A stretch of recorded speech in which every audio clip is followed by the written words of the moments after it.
Assalamualaikum warahmatullahi wabarakatuh dan salam sejahtera. Kami dari IPG Kampus Datuk Razali Ismail ingin membentangkan kapasiti pedagogi pembelajaran bermakna KPPB berkaitan dengan kursus MPU 3411 Kokurikulum Olahraga.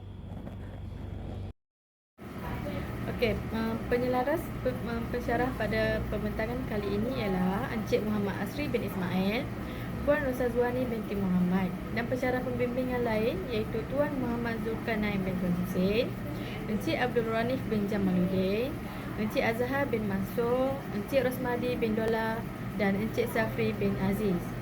Bagi pelajar pula, ahli kumpulannya ialah Ahmad Najmi Azmi, Amira Sofia, Amani Sofia, Darshini dan Nur Fahana.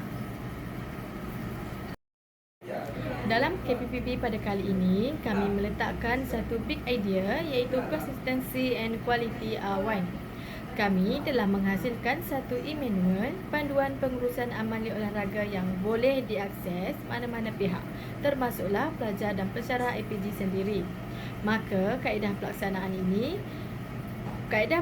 yang konsisten ini dapat menjamin kualiti olahraga itu sendiri. Baiklah, jadi sekarang saya akan teruskan pembentangan pada kali ini dengan kita melihat terlebih dahulu apa essential question yang akan ditimbulkan melalui big idea yang telah dibentuk.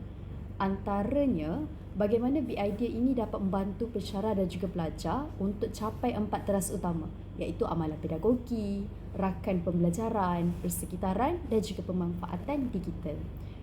Essential question ataupun EQ yang pertama adalah bagaimana untuk tahap penguasaan 6C dapat dicapai melalui big idea yang digariskan. Kemudiannya, bagaimana penilaian berterusan acara olahraga yang pelbagai dapat membantu pelajar untuk mempraktikkan kemahiran mereka. Seterusnya, bagaimana idea ni dapat boleh membantu mencapai kehendak 3E dan juga 3R. Dan akhir sekali, bagaimana konsep pembelajaran sepanjang hayat dapat dicapai melalui big idea. Jadi keseluruhannya yang dapat kita lihat melalui essential question ini sebenarnya adalah untuk menjawab e-manual yang dihasilkan untuk pengurusan amali olahraga ini adalah untuk menjawab kepada kesemua EQ yang telah dihasilkan. Baiklah, seterusnya kita akan melihat beberapa model reka bentuk pembelajaran.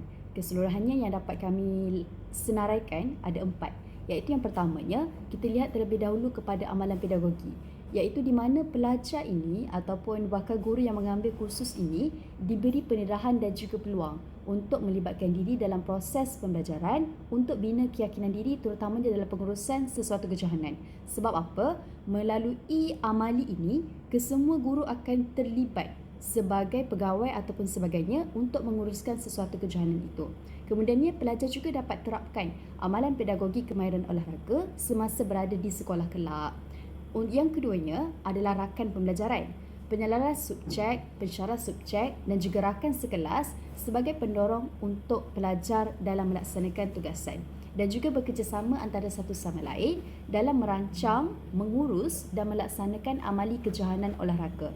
Melalui pengurusan amali olahraga inilah semuanya akan sama-sama mengerah idea dan juga memberikan yang terbaik sepanjang, sebelum, semasa dan juga selepas daripada pelaksanaan amali ini.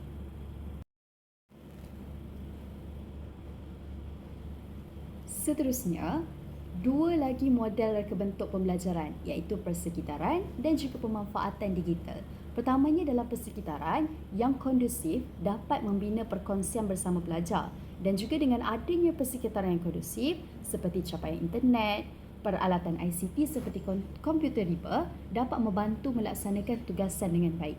Dan yang terakhir adalah pemanfaatan digital iaitu untuk memotivasikan pelajar lebih berinovasi dan juga lebih kreatif semasa menggunakan platform-platform digital, membantu pelajar untuk mengakses maklumat dan memudahkan untuk melaksanakan tugasan.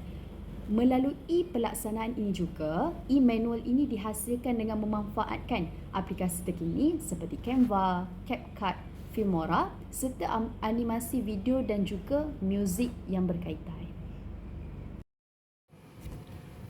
Baiklah, seterusnya kita akan pergi kepada tahap penguasaan 6C yang mana yang pertama adalah creative thinking. Pelajar mampu berfikir secara kritis tentang cara untuk menterjemahkan panduan daripada buku kepada capaian digital. Yang kedua adalah critical thinking, yang mana pelajar dapat memiliki kemampuan untuk menggunakan elemen digital untuk berkomunikasi semasa proses PDP. Yang mana kita tahu elemen digital pada zaman kini sangat penting dalam bidang pendidikan. Dan yang ketiga adalah collaboration, yang mana pelajar juga dapat berkolaborasi dengan pihak luar dengan baik, seperti pihak apa yang paling dekat dengan kita sekarang adalah pihak MSITGM, Kagum Olahraga dan pihak-pihak lain.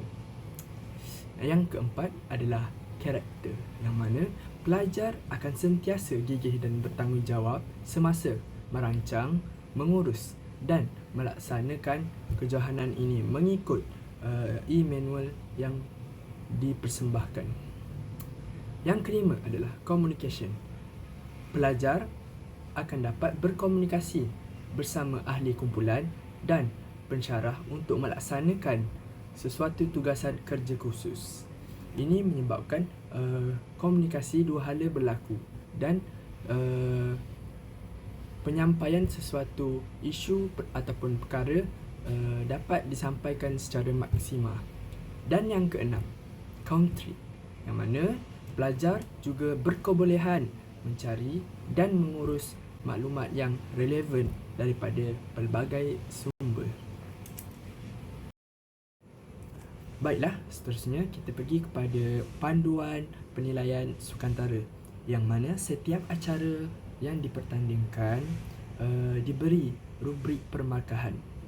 Sebagai contoh, untuk acara 110 meter lari berpagar lelaki, untuk masa antara 30.01 saat dan ke atas, mana-mana pelajar yang dapat habiskan pada masa tersebut, 1 markah diberikan, dan berikutan dengan markah-markah yang seterusnya. Sebagai contoh, untuk 2 markah 26.01 saat sehingga 30 saat, untuk 3 markah 23.01 saat sehingga 26 saat, untuk 4 markah 20.01 saat sehingga 23 saat, untuk 5 markah 20 saat dan ke bawah. Untuk acara-acara yang lain, kita boleh merujuk kepada Google Site yang diberikan, yang mana semua acara diberikan rubrik permarkahan. Untuk acara balapan mengikut masa yang ditetapkan, dan untuk acara padang jarak yang ditetapkan. Seterusnya, kita akan lihat dari segi konsep 3E dan juga 3R. 3E yang pertama, engagement, di mana penglibatan para pelajar yang dapat memberi tumpuan kepada tugasan yang dilaksanakan, yang pada akhirnya akan membantu untuk mereka memotivasikan diri mereka sendiri. Yang kedua, enhancement. Para pelajar akan menjelajah bagi mencari sumber maklumat bagi memastikan mereka boleh untuk memahami konsep dan juga idea yang dipelajari dengan lebih mudah. E yang ketiga, extension. Para pelajar akan mengumpul data maklumat, menyelidik secara mendalam bagi membentuk kemahiran insaniah secara autentik. Baiklah, seterusnya adalah 3R. Yang pertama, rigor. Para pelajar akan menggunakan akses digital seperti yang kami sudah sediakan e-manual tersebut bagi mencari dan juga menganalisis maklumat yang dicari tersebut, dan seterusnya mereka akan menerangkan bagaimana mereka mengaplikasikan kemahiran ataupun maklumat yang mereka perolehi melalui perancangan latihan permainan relationship. Para pelajar akan mula membandingkan persekitaran sedia ada dengan pengalaman sebenar mereka, iaitu ketika mereka mendengar bagaimana kejohanan ataupun amali olahraga dilaksanakan, dan juga bagaimana pengalaman mereka sendiri ketika melaksanakan kejohanan olahraga sebenar tersebut. Yang terakhir adalah relevan. Apabila kita melihat kepada peranan pensyarah pembimbing yang akan berkongsi bahan maklumat dan juga sumber rujukan yang ada kepada para pelajar bagi memastikan kejohanan ataupun aplikasian amali tersebut dapat dilaksanakan dengan baik. Baiklah, inovasi ini dihasilkan adalah untuk pembelajaran sepanjang hayat dapat dilaksanakan dengan lebih jayanya bagi pensyarah dan juga pelajar. Jika dilihat di dalam slide yang telah kami sediakan, pembelajaran sepanjang hayat yang dimaksudkan melibatkan dua perkara, iaitu perhubungan dan juga aspirasi. Baiklah, dari segi perhubungan, ia dapat membantu pelajar meningkatkan kemahiran dalam membentuk hubungan interpersonal dan juga intrapersonal secara bersemuka. Untuk pihak pensyarah pula, mereka dapat melaksanakan program dengan lebih mudah menggunakan inovasi yang telah kami hasilkan. Baiklah, dari segi aspirasi pula, ia dapat meningkatkan sifat percaya akan kemampuan diri pelajar dengan lebih berkesan melalui bantuan digital di mana ia dapat diakses dengan lebih mudah berbanding menggunakan perkara-perkara lain. Untuk pensyarah pula, melalui keberhasilan inovasi ini, perkara ini sememangnya membantu mereka mempertingkatkan kebolehan mereka di dalam menilai kriteria kejayaan pelajar dengan lebih jayanya. Oleh itu, kami berharap dengan inovasi yang kami hasilkan bagi subjek ini, ia akan memberi sumbangan yang baik untuk mencapai pembelajaran sepanjang hayat untuk subjek olahraga. Para penonton juga boleh mengimbas QR code yang telah kami sediakan untuk mengakses e-manual pengurusan amali olahraga dengan lebih lanjut. Sekian itu sahaja pembentangan inovasi kami pada kali ini. Sekian, terima kasih.